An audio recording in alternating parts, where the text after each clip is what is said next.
Isa sa mga pinakamalalaking krimen ng administrasyon ng Bongbong Marcos ay yung pagbawi nila ng Certificate of Land Ownership Award sa mga ati sa Boracay. If you will listen to the speech of PRRD, nung binigay niya yung lupa na yon sa mga ati, napakaganda ng sinabi ni PRRD doon eh. Katulad ng kanyang ipinangako matapos ang rehabilitation ng Boracay Island, ipinamahagi na ng Pangulong Duterte ang mga agricultural lands at land sa mga katutubong ati at iba pang lokal na residente doon. Kasunod nito, muling binigyan din ng Pangulo na walang itatayong kasino sa isla. Ang sardo ng balitang mula kay Mark Fetalco. Pinangunahan ni Pangulong Rodrigo Duterte ang pamamahagi ng lupa sa mga benepisyaryo ng Agrarian Reform Program ng pamahalaan sa Boracay. Dito, ipinahayag ng Pangulo ang kanyang malasakit sa mga katutubong ati na matagal nang naninirahan sa isla. Today we acknowledge our farmers' important role in nation building as you work tirelessly to ensure food security across the country. I assure you that this administration will continue to protect and uphold your right to own, control, secure, cultivate, enhance, and reap the benefits of the agricultural lands you till. Nasa 3.2 hectares na lupa sa Barangay Manok-Manok, Boracay ang ipinamigay sa 44 na pamilya mula sa katutubong ati sa pamamagitan ng Collective Certificate of Land Ownership Awards o CLOA. Hindi pala niya na-cover yung Nagsisermon si PRRD dun sa mga ati eh. Sabi niya, eto, binigay ko to sa inyo ha. Pero, this can end your poverty.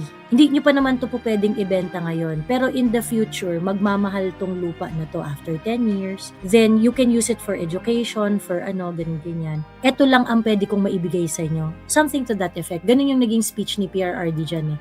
Yung sa video na pinakita ko sa inyo. Nung naging presidente na si BBM, ang kinwestiyon nila is yung legality doon sa pag-convert ng lupa into agricultural land. And eventually, pinagparte-parte para ibigay doon sa mga ati.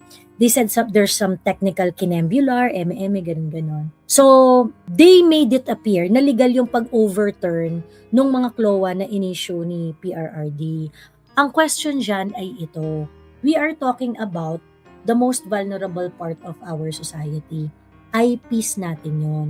IPs natin. And sila talaga yung mga tao sa Boracay. 'Di ba? Sabihin na natin na totoo yung claim ng BBM administration na may mga legal na kamalian doon sa pag-issue ng mga CLOA. Hindi ba ang trabaho ng gobyerno is to fix whatever mistake that they did so that you can keep the action of the government na makip nung mga ati yung mga lupa doon. Alam natin na marami talagang gigil na gigil para kunin ang mga lupa dyan sa Boracay. In fact, mayroong mga matataas na opisyal sa gobyerno ang nagkaroon ng mga questionableng pag-aari sa Boracay. Yung mga hindi mo inaasahan na akala mo aligned na aligned kay PRRD nung si PRRD pa ang presidente, ay bigla na lang silang nagkaroon ng property sa Boracay. Ito yung mga taong tumulong sa pagpapasa ng budget. Nasa executive department to mga to. All of a sudden, bigla na lang silang naging landowner. Bigla na silang naging landowner sa Boracay. And that's to the detriment of our IPs there. So wala nang power ang CLOA na nirelease ni Digong. So may nakabantay sa lakay pala, sabi ni Jake and Esper. Ayun nga, kasi parang merong private owner ng isang lot na malapit daw doon sa mga lupa na kiniklaim ng mga ati. Meron pa namang mga ati na hindi pa rin na usurp yung property nila, pero konting-konti na lang sila. Most do sa 44 na-nullify na yung CLOA nila kasi yung lupa nila apparently nabili ng isang private company.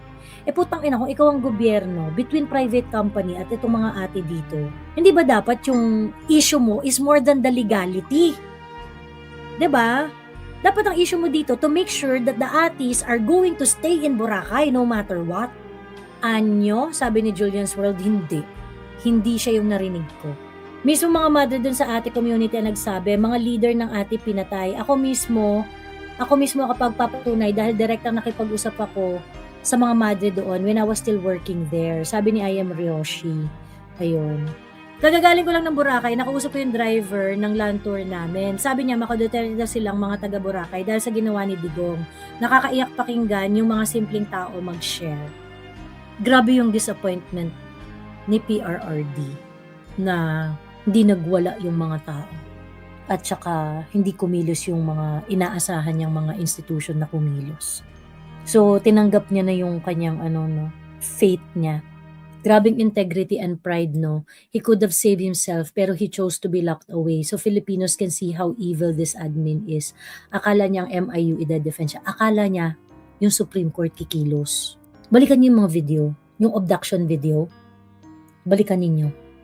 Hindi papayag ang Korte Suprema niyan. Hindi papayag. You know, PRRD is a lawyer.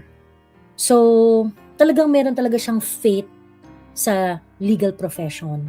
At yung ginawa kay PRRD sa Villamor is really, illegal. There is really no rhyme or reason why they were able to pull it off. And sobrang hindi ko rin talaga maisip kung bakit hindi kumilos yung Supreme Court doon. Balikan niyo yung mga yung abduction video. Paulit-ulit din sinasabi ni PRRD, hindi papayag ang Korte Suprema dyan.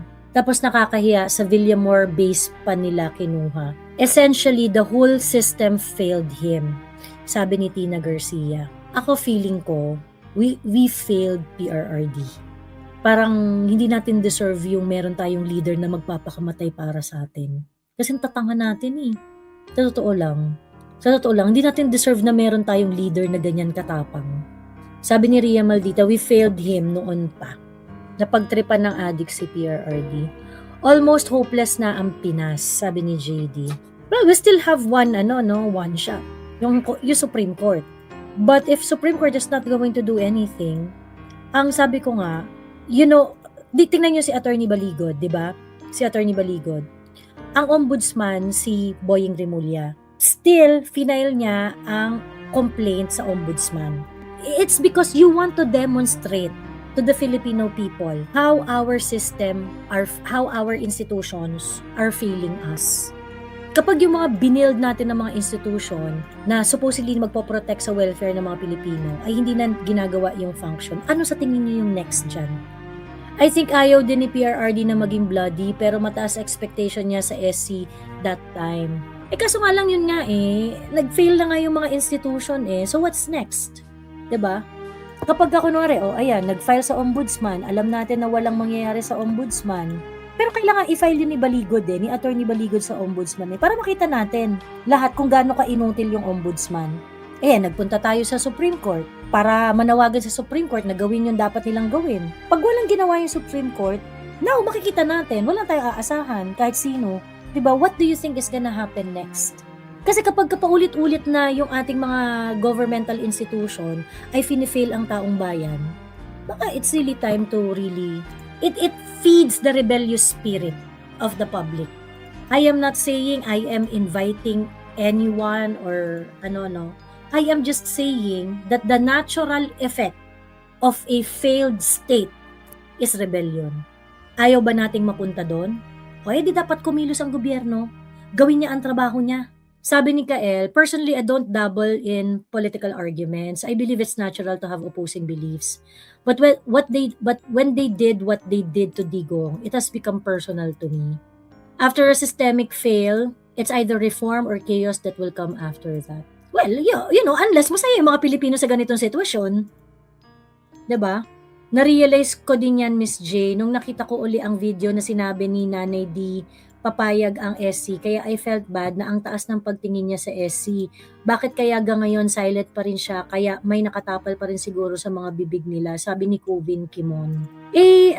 Tolerant ang mga Pilipino, nahayaan lang rin natin Hello po, Miss Joey and Miss Sass, good evening. Punta po kami sa birthday ni PRRD, greetings from Poland. FPRRD hanggang dulo, walang katulad. Kakamiss si Tatay Digong, lalo na sa ganitong sitwasyon, mas kampante pag si PRRD. It builds distrust. It can go both ways. The rebellious spirit or yung apathy ba, na people will let them do whatever they want kasi they know nothing will happen. Yun ang mas nakakatakot. Yun yung apathy. Actually, yung apathy natin, nandito na Nandito na yung apathy. Yung walang pakialam yung mga tao. Andito na sa totoo lang. Nandito na tayo sa sobrang samang sitwasyon, nandito na tayo na hindi nagpo-function yung mga government institution natin o the way they are supposed to function. 'Di ba? Andito na siya. So, ayun. Corny kasi pero sa totoo lang, kung hindi talaga ipaglalaban ng Pilipino yung pagkabansa niya, we are a joke. And I think with the chaos right now in the Middle East, and very very soon, mag-expand na yan sa iba't ibang bansa ng bonggang-bongga. Paano natin aayusin yung bansa natin? One of a kind ang mga politikong Pilipino, halos lahat nabibili ng pera, pati mga komunista kapitalista na din ngayon, sa suhol habang naglalaban sa military. I support the peaceful way, but at the same time, naghihintay na lang ako. Ayun. Devil's advocate. Are we lazy nation to even do anything about it? Perpetually resigned to be stepped by this bastard. Sabi ni Manolo of Yaza. Ako, I really feel that if we want to, kasi si PRRD at saka si Inday, swerte tayo that we are able to come across a leader like PRRD. But if we want to build a leader, if we want to have a leader built like PRRD or Inday, we have to create them. So, para magkaroon tayo ng mga leaders na ganyan, na merong balls of steel, dapat matuto rin tayo na magbigay ng suporta sa mga tao na willing tumayo para gawin yung mga ganung bagay so that it would be easier for them to do their job.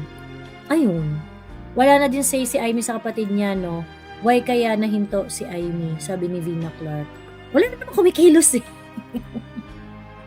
Sinabi na nga niya, adik kapatid niya eh. 'Di ba? Nag-testify na nga siya, adik ka kapatid niya eh. What happened next?